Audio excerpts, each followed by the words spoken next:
might have noticed that I've been using the term chromatic or chromaticism as we move forward. So I just wanted to take a moment and briefly go over what that means and what a chromatic scale is. So essentially, when we just sequence notes up or down in all half steps, that is considered chromatic or a chromatic scale. If we were to do, say, G to G in all half steps, that would be a chromatic scale. And it's a really helpful tool to have and to kind of get under your fingers because it can be used in a lot of different ways, but as we've been starting to encounter in these fiddle tunes, it's a great way to connect various chord tones. So, we're going to encounter a lot of dissonant sounding notes when we're working in half steps. We're literally playing all 12 notes available to us. So, there's going to be a lot of notes that are not in the chord, not in the key, but it's really about which notes you accent, which notes you land on the strong beats. That's when you can use chromaticism in a way that still doesn't sound super jarring. Now it's also used in ways that are more dissonant, and that's a really powerful tool as well.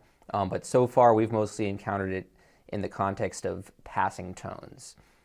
So let's first just look at a basic chromatic scale. Again, it could, in theory, be starting on any note going to that same note an octave higher. But as we so often do, let's start with G. That is our lowest available note after all, so it's a good reference point. So there are different ways to finger the chromatic scale. There's certainly not one correct way, but I'm going to walk you through how I generally go about it. We're going to start on open G, and again, now knowing what you know about half steps and whole steps, you should be able to figure out the notes of the chromatic scale without my help. So I would encourage you to maybe hit pause on the video now and just see if you can navigate those notes from G to G, moving up in half steps. Now I'm about to walk you through fingerings for the chromatic scale that I find to work and make sense for me, and that might be where you encounter some challenges in terms of just figuring out how to use fingerings with all these half steps. But I would love for you to just kind of see if you can find all 12 notes on your own first. So once you do that, come back to this video, and now we're going to go through the chromatic scale nice and slow. Open G. Now, A flat or G sharp. I'm also going to use this as an opportunity to kind of name some notes that we haven't experienced as much. So for instance, this one could be G sharp or A flat.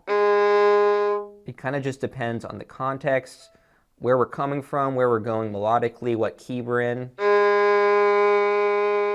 To kind of help you think of what those notes are, if you're trying to figure it out, you can always go off of the note that came before or after, and chances are that might be a note you're more familiar with. So we know we're on G, and we know this is A. If you're wondering what's in between, you can either flat the A for an A flat, or you can sharp raise the G for a G sharp.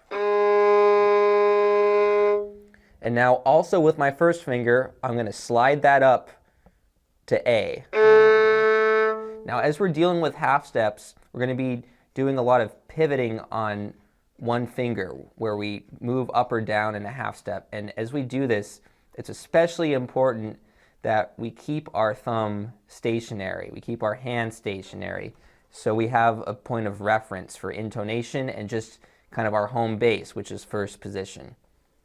1, also 1, and that's our A natural. And now, A sharp or B flat, more commonly referred to as B flat.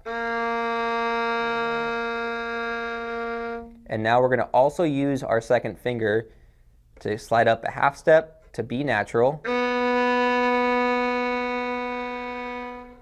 Now C.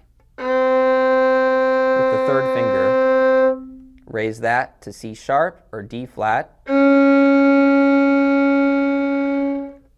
Use the fourth finger for D natural. And now we're going to cross over to the D string for D sharp or E flat. More commonly E flat.